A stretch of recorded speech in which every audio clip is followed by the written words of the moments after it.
ones who need it worst. Let the rest of the world help us for change, and let's rebuild America first. Our highways and bridges are falling apart.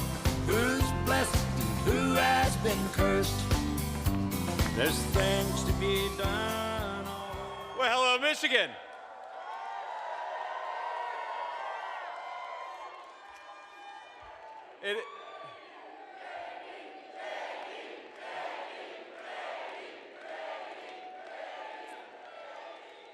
Well, my friends, it is great to be in the Motor City. It's great to be in the state of Michigan. And I believe that it is in just 28 days we're going to turn the state of Michigan red, take back this country, and make Donald Trump the next president of the United States. Now, we are in one of the great capitals of American craftsmanship and American manufacturing. That's one of the things I love about the city of Detroit. That's one of the things I love about this community is for a generation, for many generations, the people in the state of Michigan, the people in the city of Detroit made great American products. They were proud of it, and they had every single right to be.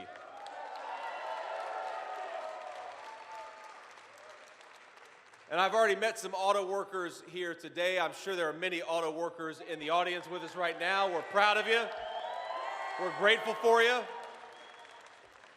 And I promise you that when Donald Trump is back in the White House, auto workers in the city of Detroit are going to have an ally once again. Not somebody who's trying to destroy their jobs like Kamala Harris, but is going to fight for their jobs every single day.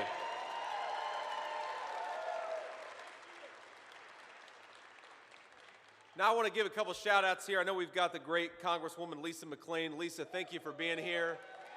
There we are, Lisa, thank you. You guys have got a great Michigan GOP chair, Pete Hoekstra. Where's Pete? Thank you, Pete. I think it was Pete who said hello to me and said, I'm a little disappointed you've only been to Michigan 2 times this week, not 3 times this week, Pete. We do what we can. And of course, the person I'm most thrilled to have here, no offense to anybody else, but is my lovely wife, Usha. We're so...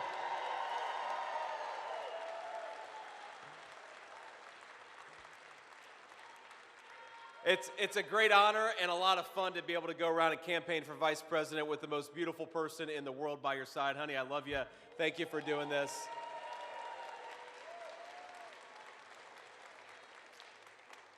And I want to talk, because we are in a great capital of American craftsmanship, I want to talk about the fact that unfortunately we have got a leadership in this country that is trying to destroy the auto industry instead of build it. And let's just be honest about that. Under Kamala Harris, the American auto industry is suffering more than it has in at least 20 years. And I want to read off just a couple of statistics, especially for those folks who are watching at home. Here in Michigan, Stellantis announced it would permanently lay off 2,500, the Michigan auto workers, the folks who make the Ram 1500 Classic, a great American automobile. Unfortunately, those Michigan auto workers lost their jobs. Last year, GM let go 1,300 workers at 2 Michigan plants. And we know that a lot of these companies are shipping manufacturing to Mexico and to China. Let's get back to the leadership of Donald Trump and make things in America and only in America.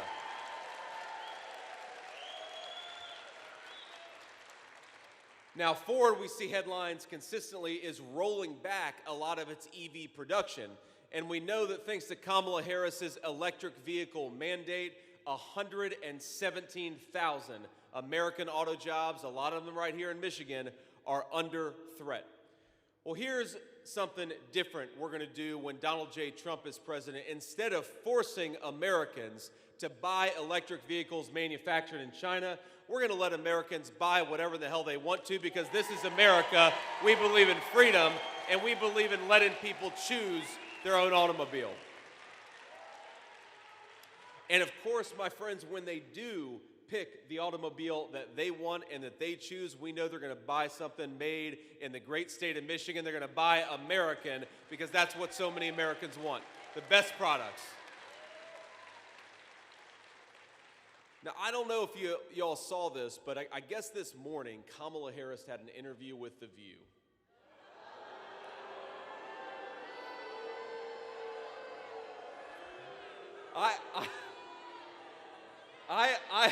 Wait a second. I am shocked that we don't have a whole lot of The View watchers here in the Motor City. Sir, you don't watch Kamala Harris on The View? No? Well, I do the job sometimes that you folks don't want to. I actually watched Kamala Harris's interview on The View. Now, I got to tell you, to go into The View as a Democrat politician, that's like the easiest interview in the entire world, right? I mean, if I walked into The View, that'd be like walking into this room with an Ohio State jersey, right? That's something you just don't do. But she walks into The View, and you would think that would be an interview, and you know what they asked her? They gave her a softball, an easy question, really propaganda. They said, can you name a single thing where you disagree with Joe Biden? Now, let's back up for a second, because remember, Kamala Harris's entire campaign is to pretend that she hasn't been the vice president for the last 3.5 years. You know, she stands up before crowds, and she'll say, on day one, we're going to tackle the affordability crisis. On day one, we're going to secure the border. And you listen to her for 5 minutes, and you think, Kamala, are you going to vote for Donald Trump? Because you've been vice president for 1,400 days, you haven't done anything.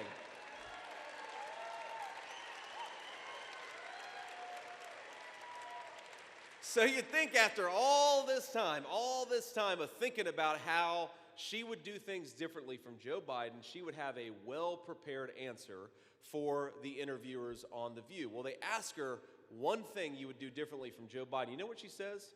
I can't really think of anything off the top of my head.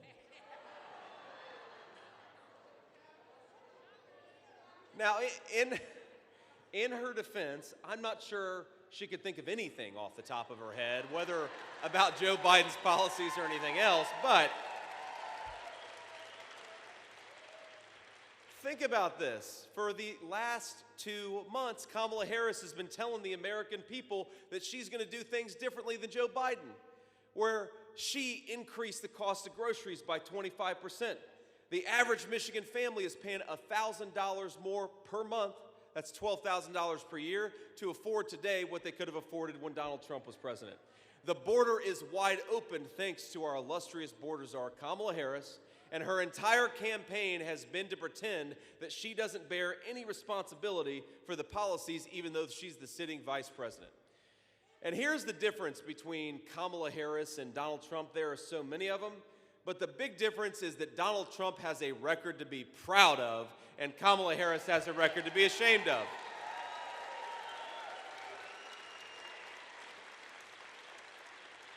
You know, because when President Trump stands before a crowd, he doesn't try to pretend that he wasn't president, but she tries to pretend she wasn't the vice president.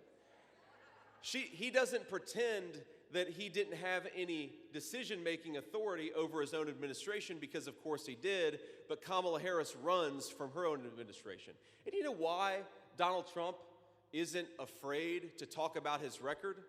Well, number one, because he's actually honest with the American people, but most importantly, it's a record to be damn proud of. Low inflation, rising take-home pay, and a secure southern border. So for anybody watching at home, just ask yourself the very basic question. Kamala Harris has been in charge for 4 years. Are you better off than you were 4 years ago? And I think any honest person would say the answer is no. And you know who is certainly not better off than they were 4 years ago? Michigan auto workers. I mean, we just walked through thousands of job losses just in the state of Michigan because Kamala Harris would rather tax American citizens and force you to buy electric vehicles made in China. You know what Donald Trump wants to do? He wants to reward Michigan auto workers. He wants to give working people in this country a tax cut, and he wants to let Americans buy the cars that Americans want to buy. And we know when they do, they're going to buy a lot of Michigan-made automobiles.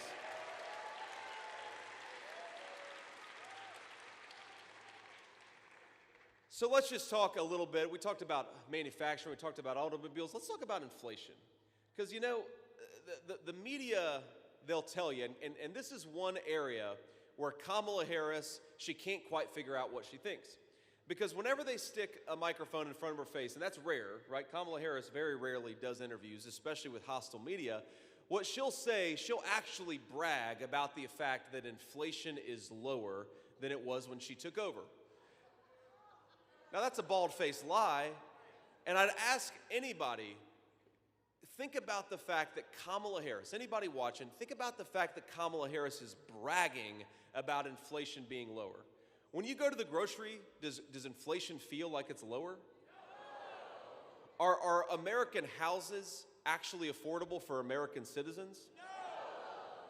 No. Everywhere you look, prices are higher, things are more expensive, and American citizens can't afford the basic necessities. Look, I grew up in a family where my mamaw sometimes struggled to buy the things that she needed. Sometimes she wouldn't buy prescription drugs so that she could afford to put food on our family table.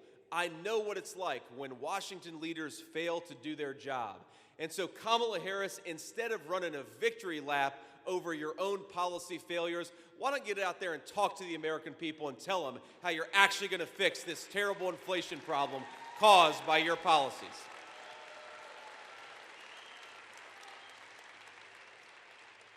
You know, gas prices are up 45% under Kamala Harris. That's just in Michigan. In Michigan, home prices are up 41%. I know we have a lot of parents and a lot of grandparents in this room. Speaking as the father of 3 young children, I would like my kids, when they grow up and move out, and hopefully that eventually happens,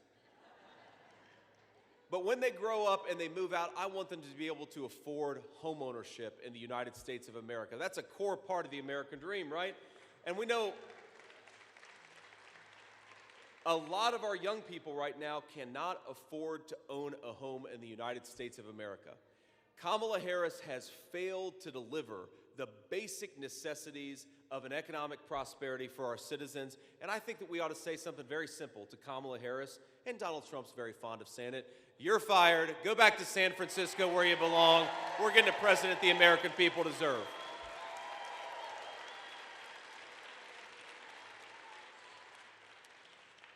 I really worry, by the way. You know, we don't talk about this enough. I see we've got a lot of young people in this crowd. It's great. We've got some great generational diversity in this crowd, and I love that. I love that about our events. But to young people, I want you to be able to own a slice of your own country. I want you to be able to build something, to build some wealth for yourself and for your family.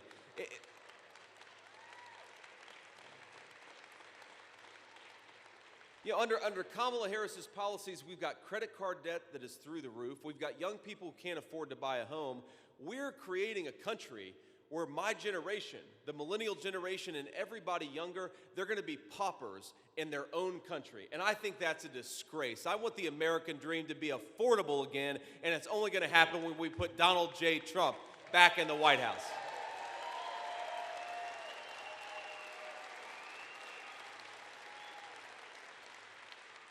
My friends, I did not realize this. We are joined by a real celebrity, Brick Suit Man, right here in the second row.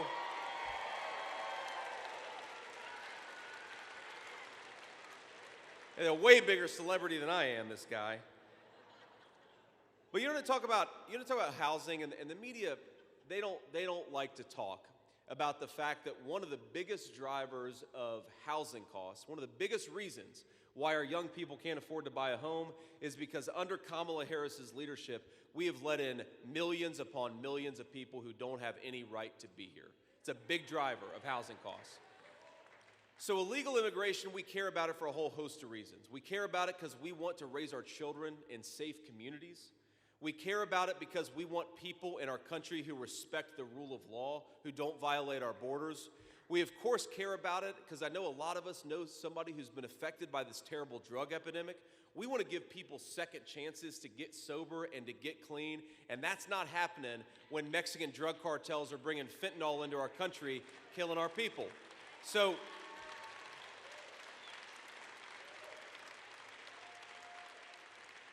we care about the border for all the reasons that we discuss, and there's a lot of them, but something the media just doesn't talk enough about is, think about this.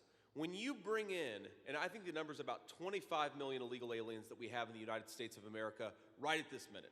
When you let 25 million people into this country, think about it, you gotta house them somewhere.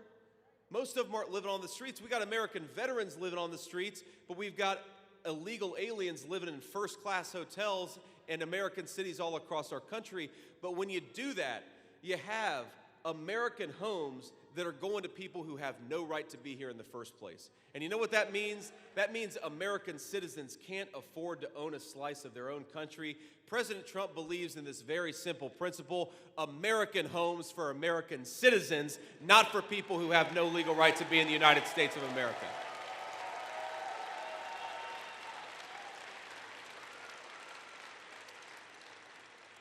You know something else that happens when you let in too many illegal aliens? Hospital wait times get really big. You know, when I was growing up, that's often how we went to the doctor, is Mamaw would take us to the emergency room. And you know what? Emergency room wait times have skyrocketed in the last few years. So why are we allowing illegal aliens to come into our country and get health care that ought by right go to American citizens? Why don't we take care of our own people and put American citizens first for a change? It's got to stop.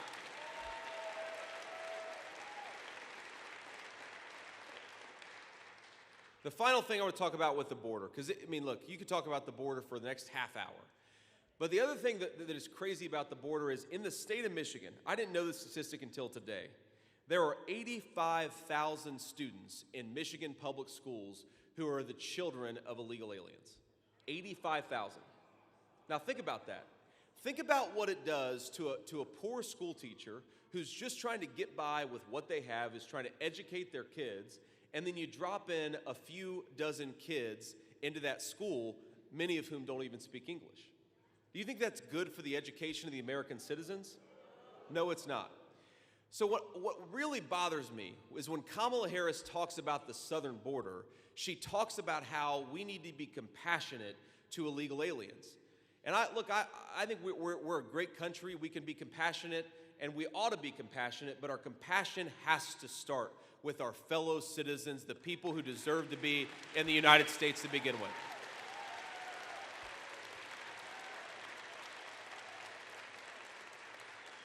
And this is what I think is fundamentally different about Donald Trump's immigration policies versus Kamala Harris's wide-open southern border, is Donald Trump believes, yes, we can be compassionate, but the best way to be compassionate is to enforce our border laws and take care of American citizens first. That is where the responsibility of America's leadership ought to be. So I want to talk about one other thing, and then we'll take some questions from the press. But, you know, we've got 28, or depending on how you count, 27 days left in this election. That is not a whole lot of time. And I know that in states all across our country, including in some of the battleground states, people are already voting. You know, people have already been sending me photos where they went out and voted for me and President Trump. That's obviously an incredible honor, by the way, to come from my family and to be sitting up here and asking all of you to make me your next Vice President of the United States. It's very humbling. It's an incredible honor.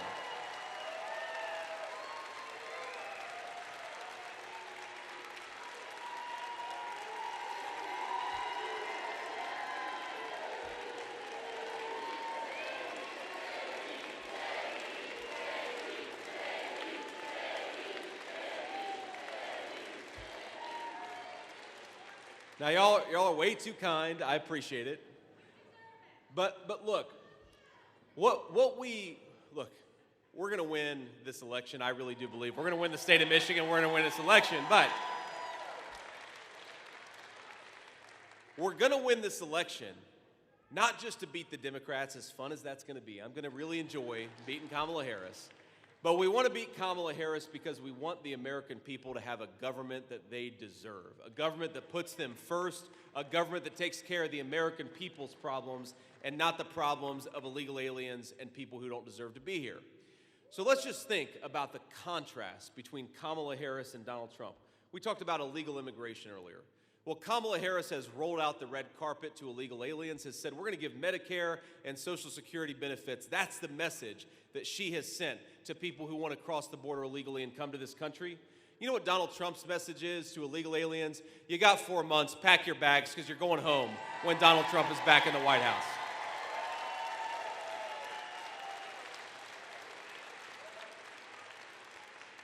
Kamala Harris's entire economic policy is to tax American citizens and to force them to buy things they don't even want to buy that are made overseas. That's terrible for American workers. That's terrible for American taxpayers. Donald Trump's plan is to cut taxes on American citizens, cut taxes on American workers, and penalize corporations that are shipping our jobs overseas. That is an America First economic plan.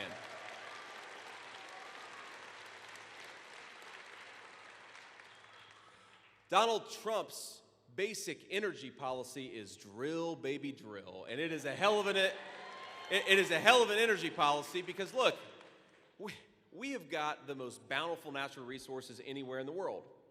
So why does Kamala Harris want to put American energy workers out of business and force us to buy energy from tin-pot dictators all over the world? Let's buy it from our own people, from our own territory, and that's how you build American prosperity.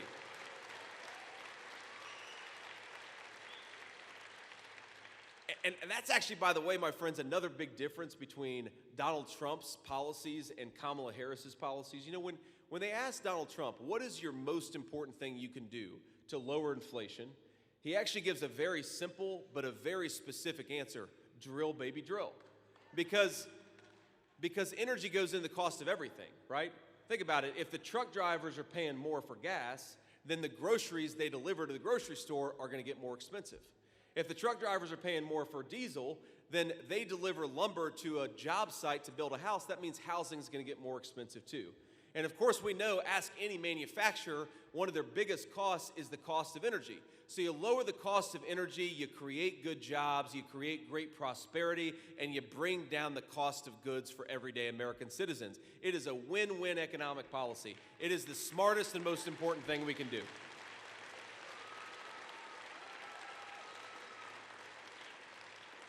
But Kamala Harris's economic policy, you heard her say it on The View today, it's to do exactly what Joe Biden did, and it's going to lead to the exact same place. Higher inflation, fewer Americans with good jobs, and a manufacturing sector that we're shipping to China instead of building right here in the great city of Detroit. That is a lose-lose economic plan, and I think we ought to have the win-win economic plan of Donald J. Trump.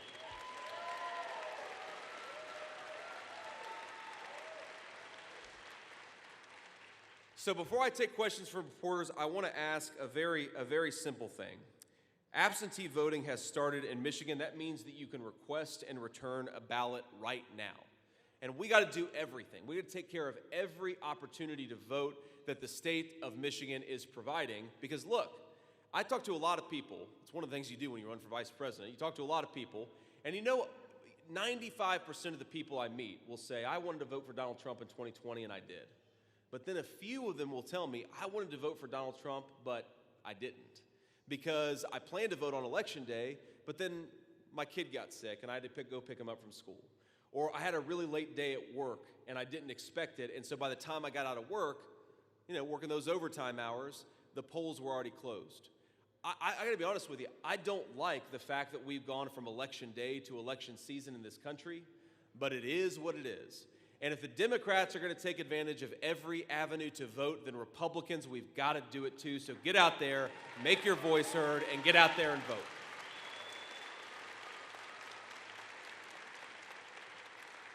There's a website I want you to take down. I'm going to ask you to do two things here. Number one, take down this website, swampthevoteusa.com, swampthevoteusa.com. On that website, you can check your registration, you can check your polling location, you can make sure your registration is up to date. That is a very good resource for you to use. The other thing I want you to do is I want you to take out your phone and take a photo right now. You can take it of you and your friends at this event. You can take it of me up here on the podium. This is making the Secret Service very nervous, by the way, so please move slowly, my friends. But here's the thing. We're never going to have the power of the dishonest national media behind us, but we do have people power.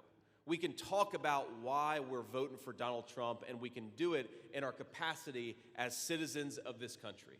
So I'm sure you all have some social media, or maybe you just text, whatever you do, email, text, put it on x.com, put it on Facebook, put it on Instagram. Just say why you're voting for Donald Trump for president. Because if every single person does that, and 100 people see what you put out there, then that means thousands upon thousands of people are going to hear the truth about Donald J. Trump and not the dishonesty from the media. That is the biggest and best thing that we can do.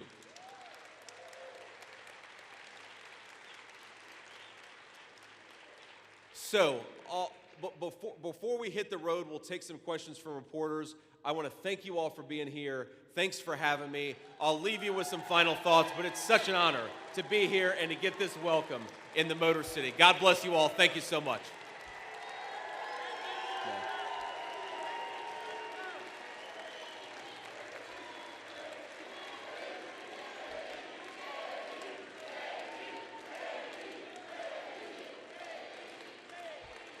All righty. So let me take a few questions from reporters. I'll answer them, and then we'll have to hit the road. But we got a microphone. We're passing around over there. Yep.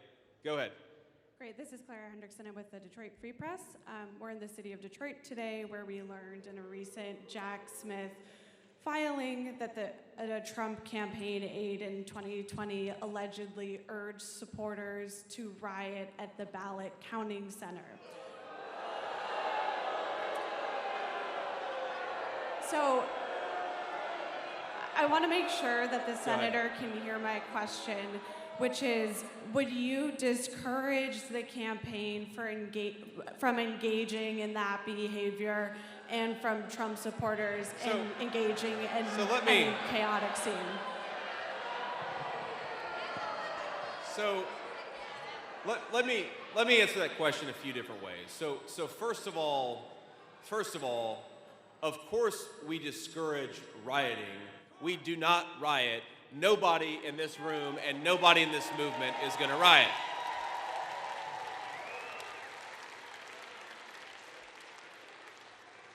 Second of all, your question is about a Trump campaign staffer. And I'll tell you that if you get 1,000 people together, and the Trump campaign probably has a lot more than 1,000 campaign staffers, you're going to find somebody who's willing to say anything, especially in a leaked message or a private communication. The idea that the Trump campaign, either in 2020 or 2024, is encouraging people to riot is disgraceful. Of course we're not doing that. And by the way,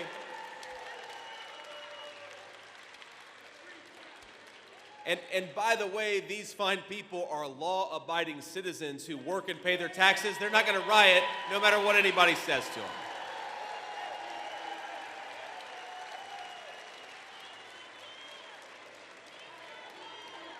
And here's the final point. I think it's interesting that the media is so focused on a random message from a random staffer in 2020. If you want to talk about rioting, let's talk about the summer riots of 2020 that killed 20 people that the media seems uninterested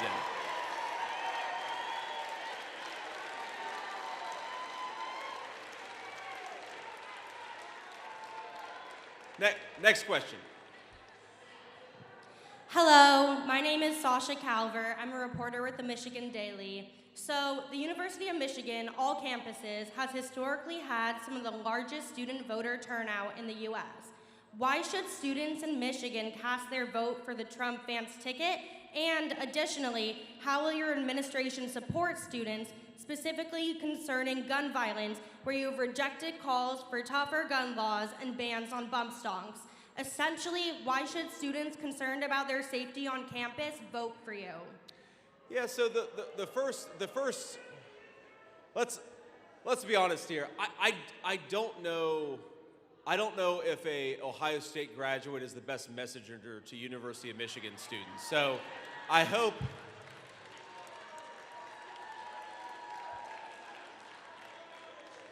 in fact, thank you, sir. You know, maybe we should just get we should get a clip of me saying something nice about Kamala Harris out to the University of Michigan, because then maybe they'd all vote for Donald J. Trump if you just told them I was a Buckeye.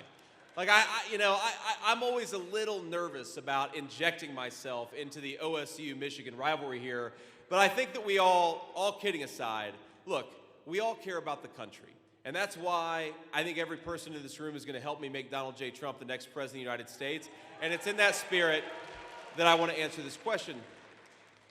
If I'm a young person in Michigan, Here's one thing that Donald Trump and I want to do. First of all, we want to make it easier for you to build a life and to have a good career and to have a good job in your home, not to ship all the good jobs overseas, but to build a great middle-class economy right here in the United States of America. I think that's something that matters to a lot of Michigan students. I think a second thing that matters to Michigan students is I don't want young people in this country to be permanently indebted because we built an economy that turns American citizens into paupers in their own country. I want them to be able to own a home, build some wealth for themselves, and start a family right here in the state of Michigan and do it. And do it because we've got smarter economic policies that are going to allow them to thrive. Michigan students, people who are, meaning at the University of Michigan and all across the state, because I know there's a lot of great universities in the state of Michigan, we are turning an entire generation of American young people into folks who don't have enough money to own anything. That is a terribly destructive direction for this country to go in. Donald Trump and I want you to be able to own a slice of your own country, and we're going to pursue economic policies that make that possible. That's what we're going to fight for every single day. And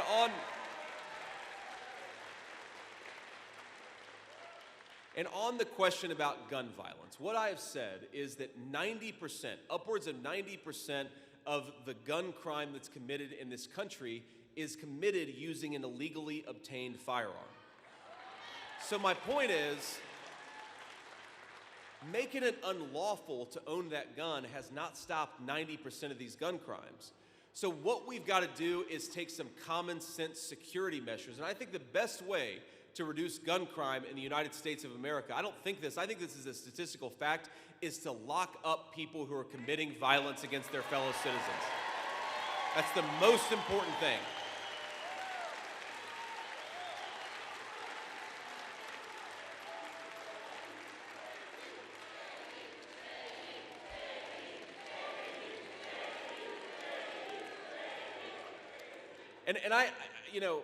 I'm going to butcher the statistics, so I don't want to give them exactly, but if you look, whether it's in Detroit or New York City, any of our major cities, and you look at the violence problem, it is always a very, very small number of people who commit the gross majority of violent crimes. So why don't we get back in this country, whether whatever your racial background is, whether you're rich or poor, get back to locking up that small number of violent criminals. It'll make everybody safer, everybody more secure, and it'll actually give people public safety. And I think that's the biggest way we can reduce violent crime in this country. Thank you. Next question. Senator Vance, Ken Coleman from MichiganAdvance.com. Detroit is 77% African American. The state is 14% African American. Why should African American Michiganders vote for the Trump-Vance ticket? Well, we've got a great number of Black Americans in this crowd right now. They could probably answer that question better than I could, but.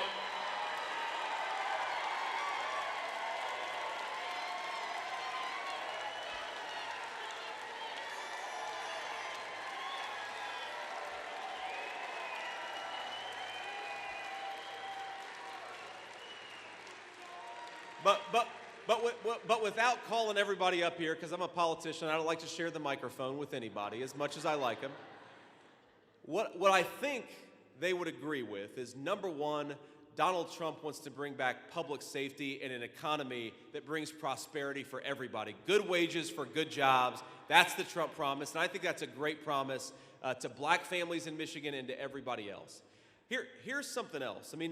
There is this idea in the media, and I don't know where it came from, that somehow Black Americans don't believe in public safety in this country.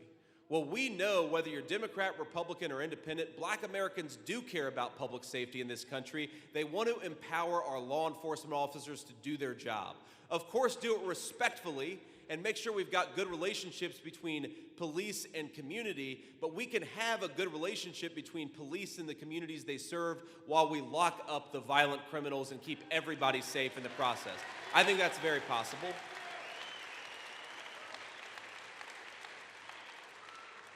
And look, the story of Black Americans, especially in the city of Detroit, is actually very similar to the story of Appalachian white Americans who came from West Virginia, Kentucky, Tennessee.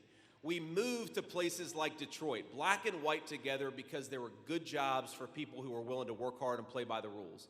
And it wasn't always perfect, but for a generation in this country, people, black and white, worked together, raised their families, built things in this country, and created prosperity for the entire country. And if you... That was the story, by the way, in the steel mill that my grandfather worked in for almost 40 years. You had black folks and white folks living together, working together, and they again, it wasn't always perfect, but it worked. You know why it worked? Because we had good jobs for people who were willing to work hard and play by the rules.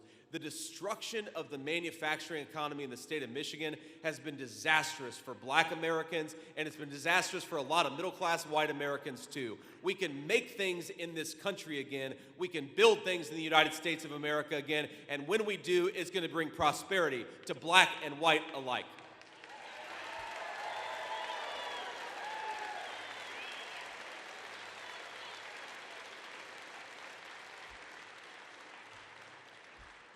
Next question.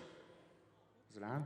Good afternoon, Senator Vance. My name is John Enot from Avante Moda Magazine, and I'm a member of the local independent media here in Detroit, so hopefully I'll get a little safer reception. I'm a native Detroiter, and I think Michiganders are really worried about a lot of things during this election cycle, and I think a couple that I hear all the time is they're very nervous about their First Amendment and their Second Amendment rights.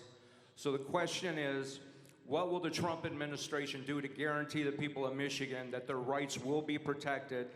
And what's your view on those amendments? And then also, to what extent should social media companies, if any, be able to moderate and control what people say online if it's legal? Yeah. So let me try to answer that question as completely as I can. Number one, I love the First and Second Amendments. There's a reason they're number one and number two is because they're the most important. But you know, you go back to the question the gentleman asked earlier about black Americans and particularly what black Michiganders have to gain from a Trump presidency. And if you look at the censorship and the vaccine mandates, the idea that you should be fired from your job for speaking your mind, that fell oftentimes hardest on black Americans as much as anybody else, because it was often black Americans who were going on and saying, well, wait a second, you know, why and again, this is everybody, but it was happening a lot in the black community. Why are we forced to take this shot in order to earn a living and provide bread for our children? Why are we being silenced by some of the biggest corporations in the United States of America?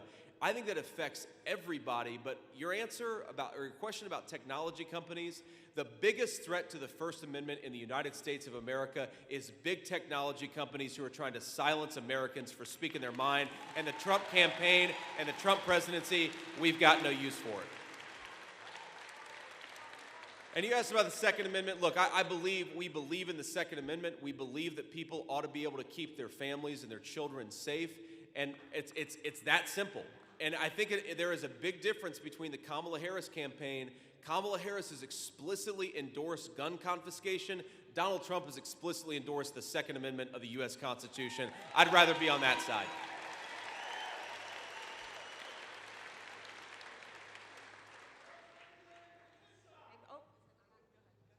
Hi, this is Jordan Pear with MLive and the Ann Arbor News. You've talked a lot about like EVs and that kind of stuff today. What would you say to voters who maybe agree with a lot of your policies but are concerned about climate change and environmental impact of the automotive industry? So here's what I'd say, Sarah, and I appreciate the question. So first of all, the most important thing that we can do to ensure clean air and clean water is to build more and make more stuff in the United States of America. That is the biggest thing. Look, I would be lying to you if I told you that carbon emissions was my number one issue, okay? It's not. But if your number one issue is carbon emissions, look at the two countries that have emitted the most carbon in the last 20, 30 years. It's China and it's India. Make more stuff in the United States of America. That's how you make sure we have clean air and clean water. And Kamala Harris policies have done the opposite.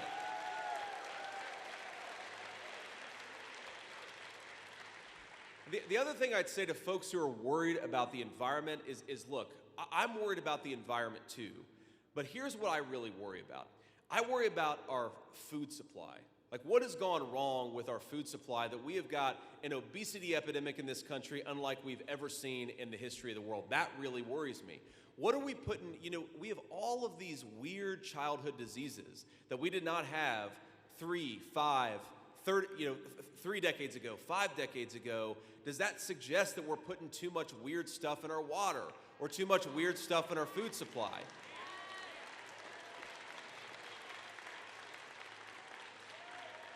You know what?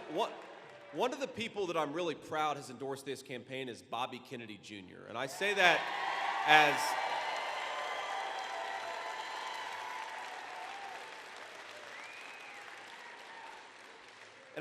somebody who was raised by blue-collar Democrats, right? The people who would have been Democrats in the 60s and 70s in this town, those folks have been abandoned by Kamala Harris's Democratic Party.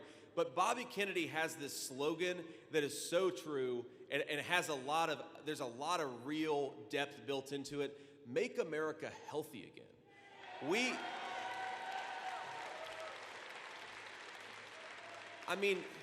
You look at our young people, we have skyrocketing rates of mental health problems in the United States of America. We use 5 times as much antidepressants as some of our peer countries in the world. Why are Americans 5 times as depressed as some of these other countries? I think it suggests that we've got to do a better job at real environmental protection. Not the fake Kamala Harris environmental protection, which apparently the only thing it means is ship all of our jobs to China. Let's make Americans healthy again. Let's make our water cleaner and our air cleaner, and that's something Donald Trump and I believe in.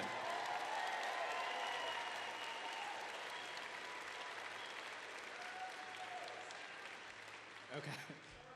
Thank you, Senator. Historian with CBS News. You said in an interview with Newsmax yesterday that FEMA was disaster relief was being used to fund to focus on migrants, rather. Donald Trump also said on Truth Social that most, if not all, of the money that FEMA spent is on migrants. FEMA officials say that's just not true. What evidence do you guys have to suggest that? So here's the evidence. And by the way, I just want to make an observation about these reporters, and I appreciate the question. Is when people say that they feel endangered by a crowd voicing their opinion, well, look, my friends, the First Amendment goes in both directions, and so you haven't made this criticism, to be clear, but I read some article. It was in I forget who published it, but they were like, well, journalists don't feel safe at some of our events. Look, not a single person here is going to harm you. They're just going to speak their mind, and they have every right to do it. So God bless you guys. The First Amendment, we believe in it in this country. But sir, my point is about the focus of our current administration. And if you use resources, but most importantly, if you put people on the task of dealing, let's say, with the massive influx of illegal immigration, then they're going to be distracted from doing their core job of keeping Americans safe in response to a disaster. Each of us, this is true of me, it's true of everybody in the world, we only got so much time to focus, and there's only so much time in the day. And if you take FEMA and you turn it into an agency that resettles illegal immigrants, that's going to take their focus away from keeping people safe after a hurricane. That's basic human reality. And I think there's no way around it. Now, what the fact checkers say, and we'll sort of, we'll try to be as fair to the other side as possible, my friends. What the fact checkers will say is, well, there's a bucket of money that goes to illegal immigrants, and that's a different bucket of money that goes to disaster relief. Well, I'm sure the Biden administration has never moved money from one bucket to the other. In 3.5 years, we know that Kamala Harris and Joe Biden are more than willing to move money from one bucket to another if it suits their purpose. They ought to be moving money to the bucket that supports American citizens in the wake of these terrible storms. That's what I would like them to do. But the final point I want to make about this is just bureaucratic focus. Look, I've seen a lot of wild stuff out there on the internet. The problem with what I've seen from the Biden administration is that they're not focused on getting resources to people that need it. When Kamala Harris is out at a fundraiser in San Francisco, meanwhile North Carolina is drowning, North Carolinians have every right to say, where the hell is our vice president and why isn't she focused on us? That focus has got to change. The 82nd Airborne, and this is in 2010. You're never going to hear me praise Barack Obama. You rarely hear me praise Barack Obama. But in 2010, there was a terrible earthquake in Port-au-Prince, Haiti. A ton of people lost their lives. A ton of people had their livelihoods destroyed. The 82nd Airborne was in Port-au-Prince, Haiti under Barack Obama 48 hours later. North Carolina is an hour away from the 82nd Airborne's headquarters. Why did it take a week to get the 82nd Airborne on the ground helping American citizens? It's disgraceful. Go ahead, ma'am. Hello, Senator. Andrea Shalal with Reuters. I have two questions for you. One is, Sure. But both of them are local. So one of them is that Senator Sanders was at a rally on Saturday, and he talked about— Is this Bernie? Bernie, yes. I actually like Bernie. He's kind of like a grumpy old man. I like Bernie. Go ahead. Well, so he brought up the comments that you've made where he said you've declined to honor the commitment, or to say if the Trump administration would honor the commitment to invest $500 million in the GM plant and to convert the Cadillac plant to EVs. I wonder if you can just clear that up for us. And then the other question has to do with the very large population of Arab and Muslim Americans here in the area. And I'm wondering whether you're going to meet with them. I know that several mayors, for instance, the mayor of Hamtramck, have endorsed your campaign. Here, yeah.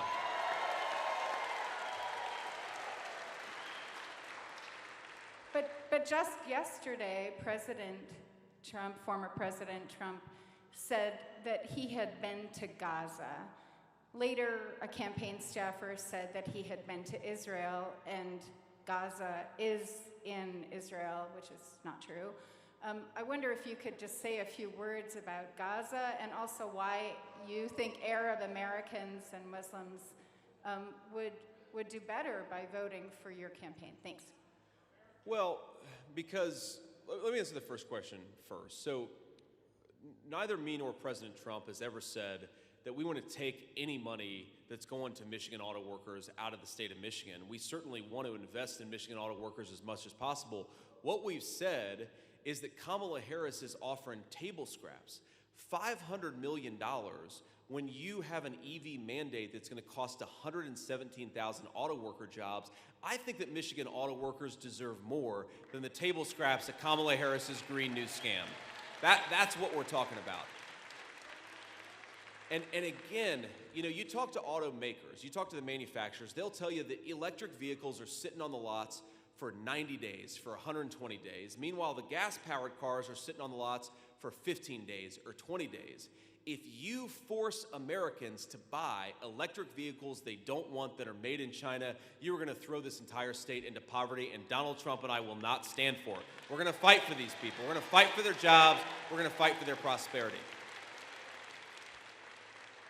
Now, the second question about Arab Americans. I mean, look, we're thrilled to have the mayor's support, and I'm not meeting, to your question, I'm not meeting any Arab American or Muslim American leaders on this particular trip, though we certainly will in future trips to Michigan. You all are going to get sick of me. I'm going to be in Michigan 30 times the next 28 days. And to be clear for the fact checkers, when I said I would be in Michigan 30 times, that was a slight exaggeration. That was exaggeration used to effect. It'll probably be like 6 or 7 times over the next 27 days. But look, I think the reason why, this is one of these issues where obviously Arab Americans often have different views than Jewish Americans on what's going on in Israel, what's going on in Palestine.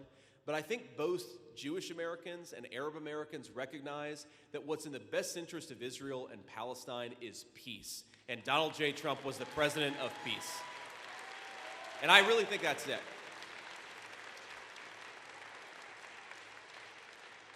You know, I saw Kamala Harris said the other day that the biggest threat to the United States of America is Iran. And look, I think Iran's a big threat, but Iran is nothing compared to China. China is the biggest threat confronting this country. But I think, ma'am, it revealed that Kamala Harris seems to be totally fine with starting or escalating a conflict in every continent all over the world. Donald Trump believes peace through strength. Stop the killing, get Americans out of harm's way, and focus on building a peaceful globe. That is how you help Palestinians, that's how you help Israelis, but most importantly, it's how you help American citizens, is peace. We'll do a couple more and then we'll have to hit the road. Sir. James Dixon, New York Post. When I was a kid, Detroit was the king of manufacturing. That's right. In that time, China and Mexico, their rise has come on Detroit's decline.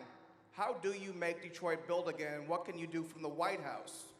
So two big things. First of all, it goes back to President Trump's, I think, his most simple, but also his most specific public policy, drill, baby, drill. The big advantage we have over China, over Russia, over any manufacturer is that we could have effectively free energy right here in the United States of America, unleash American energy workers, and we'll manufacture much more. But here's something, and this is something that is a real problem for Kamala Harris. She attacks Donald Trump when Donald Trump says that he wants to impose tariffs to protect the jobs of American workers. Well, think about this. Let's say, for example, that you want to manufacture in China, and the wage in China, because sometimes they're employing literal slaves in China, actual slave laborers, is $3 a day. So you can make a product in China paying somebody $3 a day using a literal slave, and then you bring that product into the United States of America. That is the destruction of American manufacturing, because Americans won't, and most importantly, Americans should not be expected to compete with Chinese slave laborers. They deserve to have a good life in their own country. And the only way to protect them from those Chinese companies using slave laborers is to say, if you want to come back into the United States, you're going to pay a big fat tariff before you do it. That is an important part of our pro-manufacturing policy. And anybody who tells you you can bring back American manufacturing without penalizing companies that are using slave laborers, they are lying to you. Let's get real. Let's penalize the people using slave laborers. Let's reward the folks using American workers to build great products. Do one more question. Thank you, Senator. I wanted to ask you about Bob Woodward's new reporting, specifically about Trump and Putin's calls. Have you had conversations with the former president about his relationship with Putin and what those calls entailed?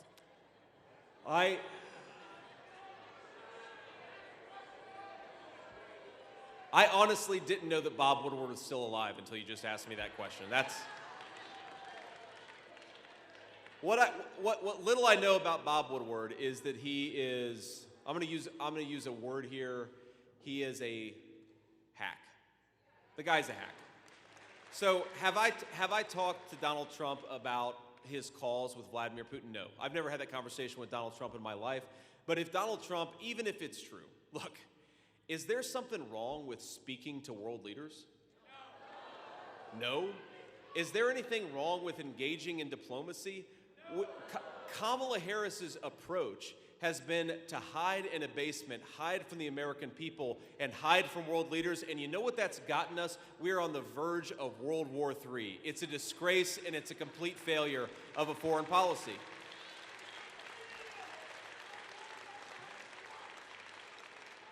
One of my favorite Donald Trump moments of his first presidency, you all may remember this, but do you know Kim Jong-un? He's the leader of North Korea, and let's be honest, Kim Jong-un hasn't skipped many meals, okay? So Donald Trump goes to Kim Jong-un, and he meets with him, and all the photographers come in, and President Trump looks at the photographers and he says, all right, everybody, make us look good, make us look very thin. And Kim Jong-un shoots up like this. He was kind of offended a little bit. But what it showed is Donald Trump's, I see a lot of you laughing, but I'm not just trying to make fun of Kim Jong-un. The point is you have to go and talk to people. You have to be willing to engage in diplomacy, engage in conversations. That's how you keep the world from falling into disarray and war, and Donald Trump was better at it than anybody over the last 50 years.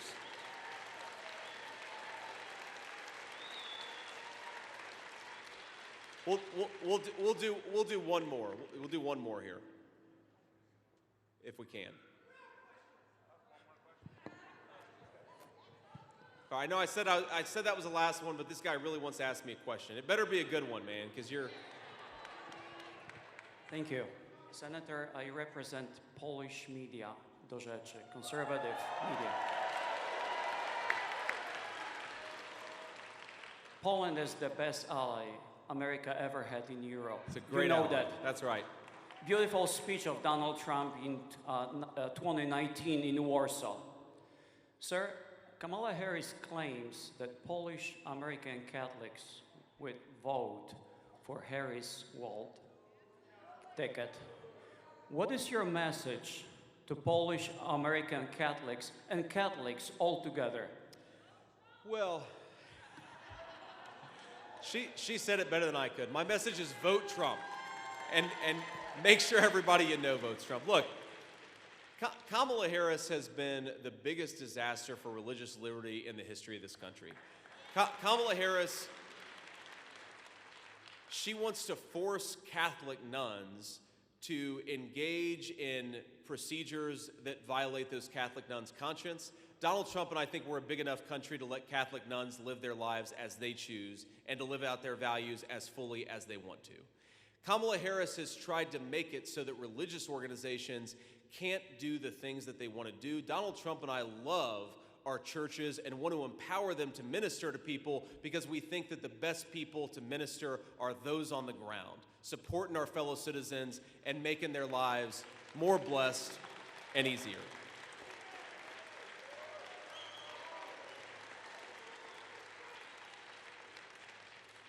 And Donald Trump, when he was president, you know who Vladimir Putin was invading?